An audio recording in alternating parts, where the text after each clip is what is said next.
Okay mga kababayan, Chris Ulo po at welcome back po ulit dito sa ating YouTube channel. Okay, ito mga kababayan, mga kanalays, medyo, ano muna tayo? Medyo may iba muna ho ang ating topic ngayong oras na ito. Kasi medyo nakakasawa na rin ho yung no? Usaping flood control issue eh. Ano? Although may Although mayroong pa rin tayo mababanggit ho na mga politiko, especially si Pangulong Bongbong Marcos dito ho sa ating pag-uusapan. Oo, punta muna tayo konti rito. Siguro kaya mataas ho yung views ng awayang Makagago at awayang Francis Leo Marcos. Norman Mangusin, also known as Francis Leo Marcos. Yung mga viewers ho yata ng usaping politika nagpupunta na ho yata rito. Dahil nananawa na ho sa usaping politika at dyan ho sa maanumalyang flood control project. Lalo na ho may bago na namang issue yung Cabral Files.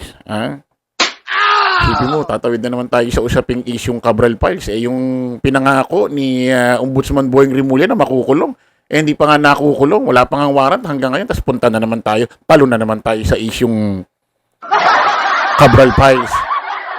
Punta muna tayo rito. Makisaw-saw muna tayo rito at mukhang maganda-ganda kita niya rito.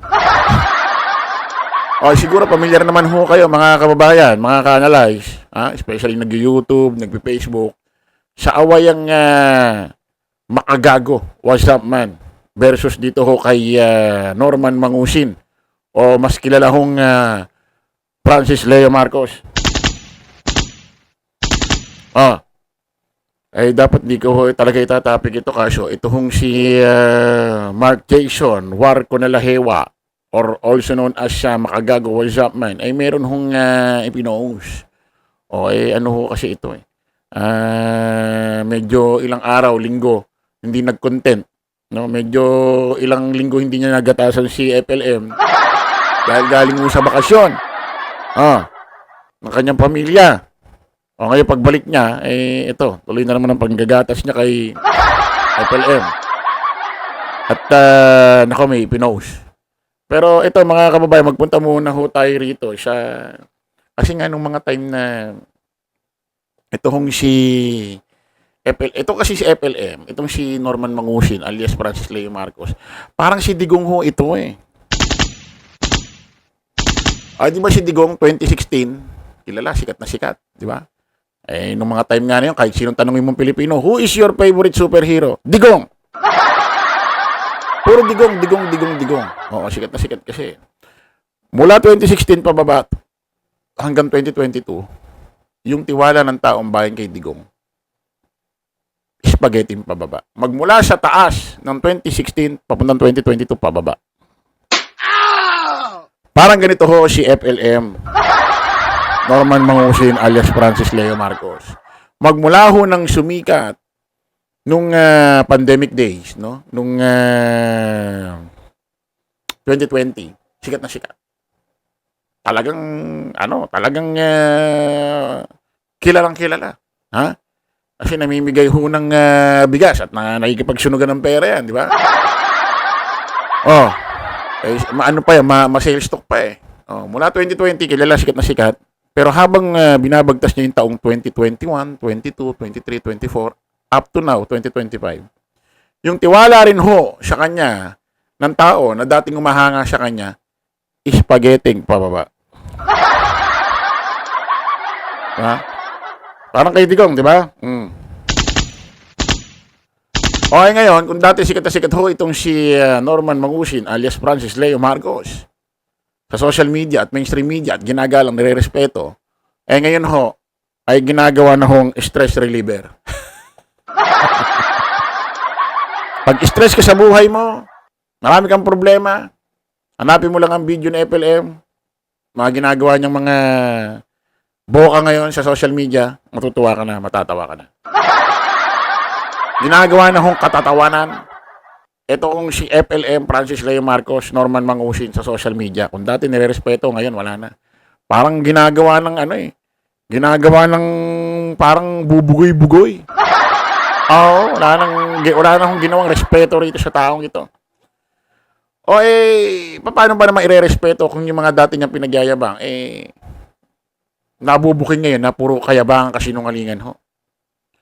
Tulad nga ho ng mga kilalang mga binabanggit ng mga personalidad, ha? Na kesyo may utang daw si Pacquiao sa kanya. Oh, sino pa ba? Dati nga, sinabi niya rin itong si Corina Sanchez, mayroon ding utang din sa kanya. Oh, parang sa tsinelas yata yun. Tapos ngayon, ito pinakamatindi. Ito raw ating First Lady. Ha? Lisa Marcos, siyempre may bahay, asawa ko ni Pangulong Bongbong Marcos natin ngayon.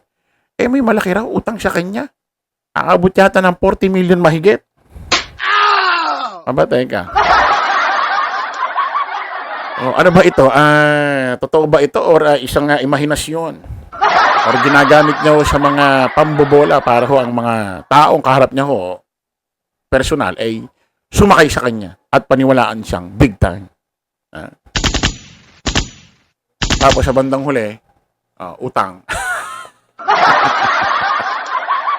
Pakinggan niyo ho ito mga kababayan kasi nga yung mga ibang video ho ni FLM yun, nagugulat ho ako Sabi ko, ano kayang sumapi, ano kayang nakain nito, bakit nagsasalita ng mga ganito, pakinggan natin ito. Pati ho yung mukha ho rito niyang nanay ni Pangulong Bongbong Marcos, si dating First Lady Imelda Marcos, parang di mapaka rin, ang lalaki mata ho sa mga sinasabi ni Francis Leo Marcos, Norman Mangusin. Pakinggan nito.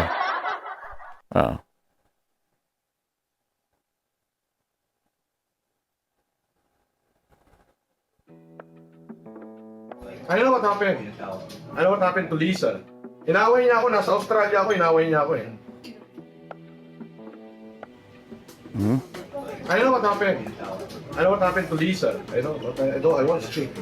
Inaway niya ako, nasa Australia ako, inaway niya ako Ni Lisa. 2016. Tumawag sa akin si Lisa, nasa New South Wales ako. Sabi niya, Francis, kailangan ko ng 40 million. Sa akin lahat ng conversation namin ni Lisa, Yun yung body language dito ni Yun yung facial reaction, body language, dito ni dating First Lady Imelda Marcos. Parang although hindi nagsasalita, pero parang yung body language niya, parang yung facial reaction niya, parang ano ba ito, nahihibang?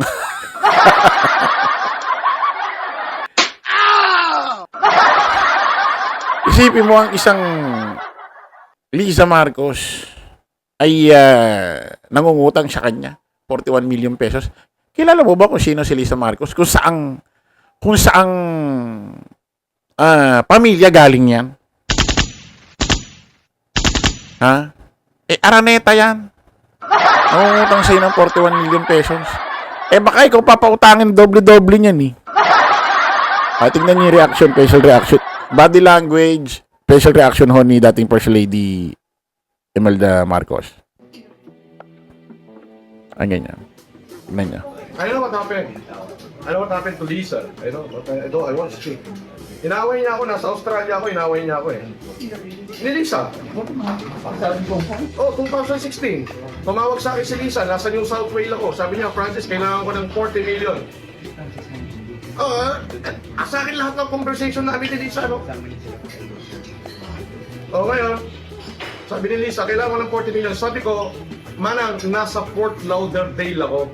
Nasa US ako Nasa Fort Lauderdale ako, nasa cruise line ako. Ngayon, pagdating ko ng Florida, kukuha na, mag-jump off ako ng ship, magkukuha ko ng flight, diretso to Australia.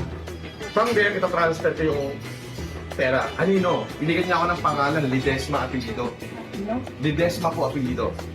Na-delay lang ako ng isang araw, nagalit sa akin. Blah, blah, blah. Pinlock ko na. Ayaw ko na kasang kausap. Sabi ko pa, bihira ka, ikaw may kailangan, ikaw pagalit. Bihira ka, ikaw may kailangan, ikaw pagalit. Sabi ko sa isip. Sabi ko sa kanya po, kahit magbabae ko ng 5,000 o mag-anak ako ng 5,000, bibigyan ako ng tigit-tigisang bilyon lahat. Hindi ko pa rin mauubusan. Pati kaapu-apuhan mo, buhay na. Grabe. Grabe. Ang tindi ng hype, no?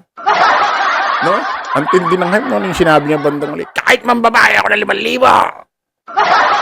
Mag-anak ako ng 5,000. Isipin mo, mag-anak ako ng 5,000. Kahit bigyan ko yung tig-1 bilyon, yung 5,000 bata na anak ko na yan. Di pa rin ako maghihirap.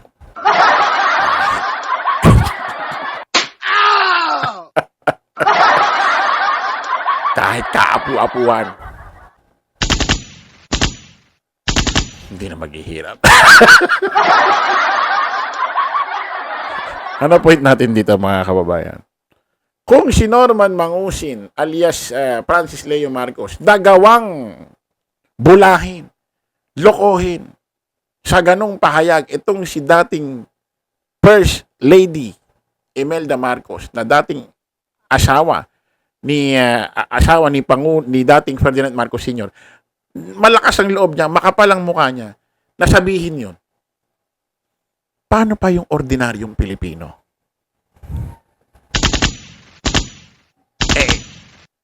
Isipin mo, kung tutusin, kung mahiya ka, wala kang takot, hindi ka kinakabahan.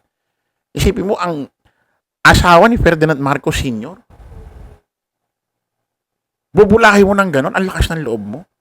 Saan mo ng lakas kapal ng mukha sabihin yung mga ganon? Tapos gawa mo palang istorya si F. Elisa Marcos.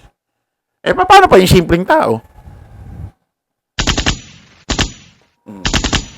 Eto, mga kababayan, ito yung bagong post ni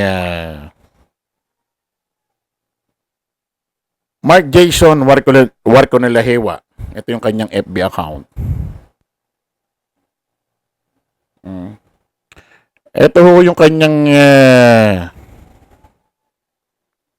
FB account. Bakit ayaw maano? Teka. Ito yung kanyang FB account kasi yung FB page na Makagagawa Shopman is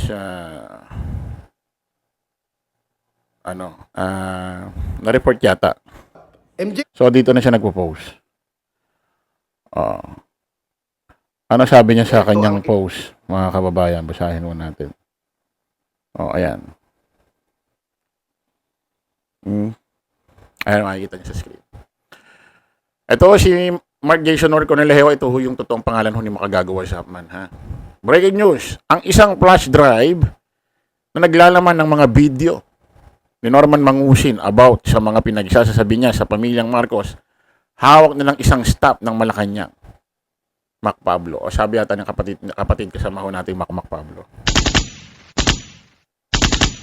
Okay, kasi mga kababayan, hindi pang karaniwan ho yung mga sinasabi nito. Pero ako hindi ako naniniwala sa mga sinasabi nito. Ewan ko kung may naniniwala, tanga na lang siguro. Tanga na lang siguro maniniwala sa mga sinasabi nito na si F. Elisa Marcos, may utang sa kanya, si Manny Pacquiao. Isipin mo, Manny Pacquiao may utang sa kanya.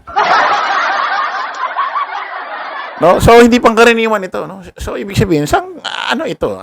Imahinasyon? Kahit hindi totoo, isisikin mo sa utak mo na totoo, tapos ikukwento mo sa harap ng camera ng cellphone. So, ito? Anong nilalang ho ito? No? Para bang, alam mo yun, yung kahit hindi ka naman pogi, kahit hindi ka naman maputi. Para bang, iisipin mo, pogi ka, maputi ka, kahit hindi. Yun ang isisikin mo kahit hindi. Parang ganun eh. So, abangan natin to mga kababayan. Mukhang may kakahinatnan ito. Mukhang makiingialam na itong si ating Pangulong Bongbong Marcos sa awayan nito ni Makagagawa Shopman at nitong Norman Mangusin. Especially itong mga sinasabi yung kasinungalingan ni Norman Mangusin na may utang daw.